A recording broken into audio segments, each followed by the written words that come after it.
रजनी काळभोर किचनमध्ये मी रजनी काळभोर तुमचे स्वागत करते। आज आपण बनवणार आहोत पुरणपोळी।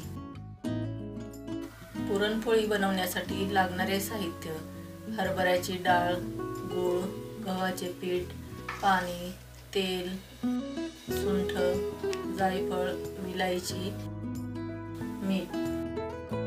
आपण आता डाळ शिजवण्यासाठी पाणी गरम होण्यासाठी ठेवले आहे। पाणी गरम होईपर्यंत डाळ धुवून घेतली आहे। आता डाळीला तेल लावून घेऊया। पाणी चांगले गरम झाले आहे, त्यामध्ये आता डाळ टाकून घेऊया। आता आपण गॅसची आस जरा कमी करायची आहे। तुम्ही कुकरलाही 3 ते 4 शिट्ट्या करून डाळ शिजवून घेऊ शकता, पण कुकरला डाळ शिजवल्यावर आमटीसाठी कटाचे पाणी कमी निघते। आता आपण डाळ शिजेपर्यंत कणिक मळून घेऊया। एका ताटामध्ये पाणी टाकून त्यामध्ये मीठ टाकून मिसळून घेऊया। तुम्हाला पोळ्याचा रंग पिवळा पाहिजे असेल तर पाण्यामध्ये थोडी हळद टाकून घ्या, पण मी नाही टाकत हळद। तसेच कणिक मळताना तुम्ही अर्धे गव्हाचे पीठ व अर्धा मैदा किंवा पूर्ण मैदाही घेऊ शकता। आपण इथे फक्त गव्हाचे पीठच वापरले आहे। पीठ मळताना गरजेनुसार पाणी टाकायचे आहे। पोळ्याची कणिक ही चपातीच्या कणकेपेक्षा जरा सैलसर मळावी, त्यामुळे पोळ्या मऊ होतात आणि फुटतही नाही। आता कणकेमध्ये जरा तेल टाकून कणिक मळून घेऊ। तुम्ही पाहू शकता आपली कणिक किती सैलसर आहे।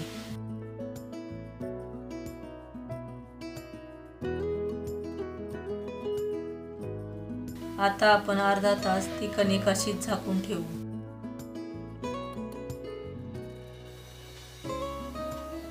आता आपण डाळ शिजली का ते पाहूया। डाळ शिजण्यासाठी आपण सुरुवातीला जरा जास्त पाणी ठेवले होते, त्यामुळे आपल्याला डाळीत परत पाणी टाकावे लागत नाही। पातेल्यात डाळ शिजायला जरा जास्तच वेळ लागतो, पण त्या वेळेत आपण इतर कामेही करू शकतो।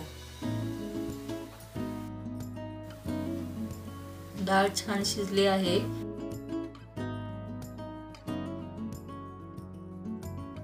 ती आपण चाळणीवर निथळून घेऊ।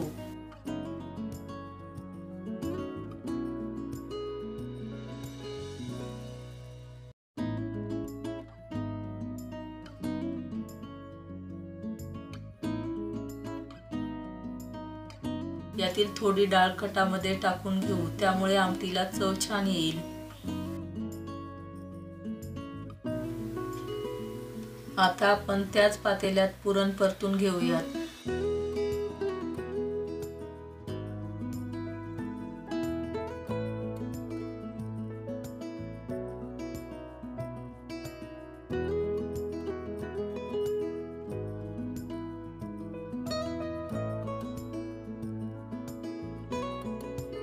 पुरणामध्ये चिमूटभर मीठ टाकून घेऊ, त्यामुळे पुरणाला छान चव येते।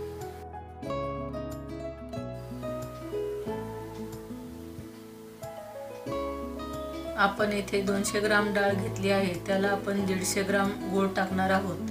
तुम्ही तुमच्या चवीनुसार गूळ कमी जास्त घेऊ शकता। आता पुरण चांगले परतून घ्यायचे आहे। तुम्ही पाहू शकता डाळीमध्ये गूळ छान एकजीव झाला आहे।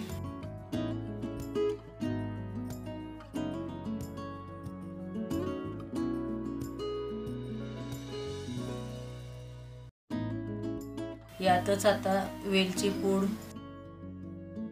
सुंठ व थोडे जायफळ टाकून घेऊया, ज्यामुळे पुरणाला छान चव येते।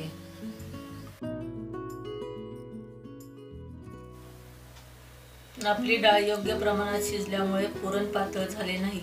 कधी कधी आपल्याकडून डाळ जास्त शिजली किंवा गूळ जास्त झाला तर पुरण पातळ होते। अशा वेळेस घाबरायचे नाही। पुरणामध्ये 1 चमचा तांदळाची पिठी टाकायची, पुरण लगेच कोरडे होते।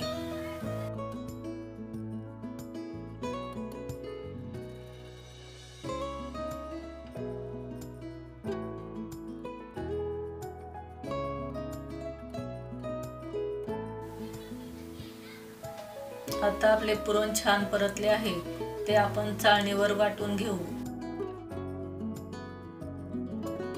चाळणीवर अशा पद्धतीने थोडे थोडे पुरण टाकून वाटून घेऊ।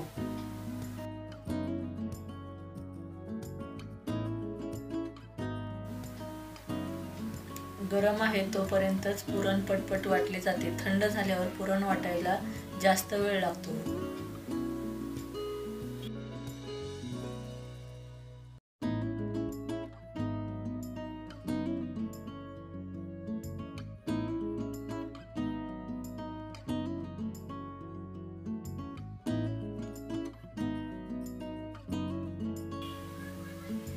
पुरण सगळे छान बारीक झाले आहे। हाताने अशा पद्धतीने एकत्र गोळा करून घ्यायचे।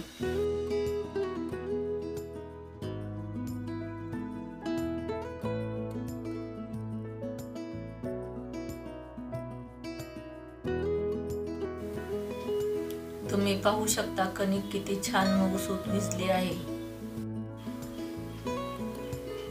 कणकेचा थोडा गोळा घेऊन हाताने अशा प्रकारे पारी बनवून घ्यायची आहे।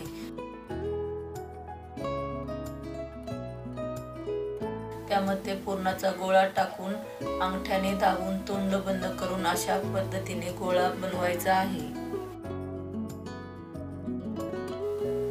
जेवढी कणिक घेतली आहे तेवढे किंवा त्यापेक्षा जास्त पुरण घ्यायचे व पिठामध्ये घोळवून असा आकार द्यायचा। त्यामुळे पुरण कडेपर्यंत सगळीकडे पसरले जाते। परत पिठामध्ये घोळवून हलक्या हाताने पोळी लाटून घ्यायची आहे।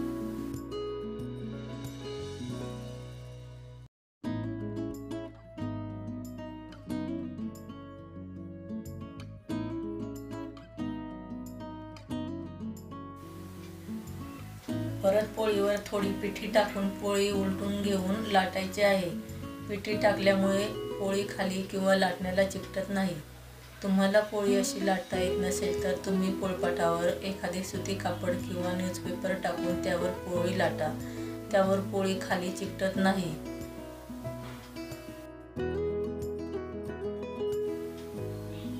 पोळी लाटताना पोळीच्या कडा लाटायच्या म्हणजे पोळी सगळीकडून सारखी लाटली जाते। आता पोळी लाटून झाली आहे। तवाही मध्यम गरम झाला आहे। पोळी तव्यावर टाकून भाजून घेऊ। पोळी भाजताना तवा जास्त गरम असेल तर पोळी तव्याला चिकटून बसेल व नीट गरम झाला नसेल तर पोळी भाजणार नाही। म्हणून पोळी भाजताना गॅसची आच ही मध्यम असावी। तुम्ही पाहू शकता पोळी अशी थोडी थोडी फुगायला लागली आहे। आता आपण पोळी हाताने उलटून घेऊ।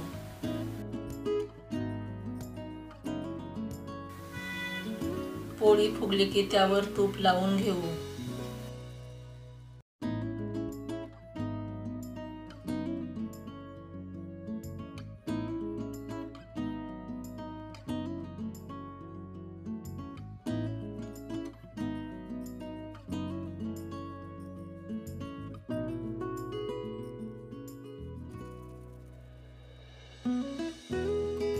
पोळी उलटून दुसऱ्या साईडने हे तूप लावून घेऊ।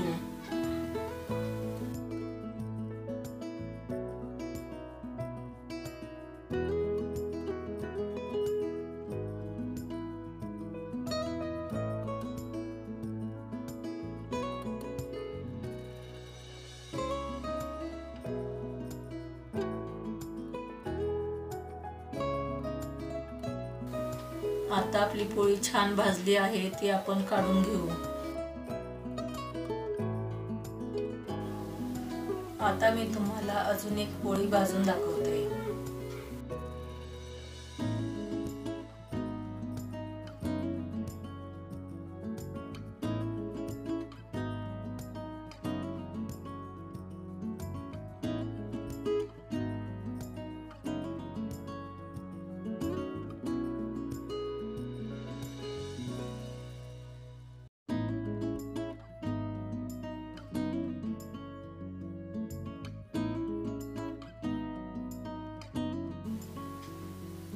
आता आपल्या पुरणपोळ्या तयार आहेत। तुम्हाला ही रेसिपी कशी वाटली हे नक्की सांगा। रेसिपी आवडली तर व्हिडिओला लाईक करा, कमेंट करा। व्हिडिओ शेअर करा आणि तुम्ही या चॅनलला अजूनही सबस्क्राईब केले नसेल तर सबस्क्राईब नक्की करा. धन्यवाद.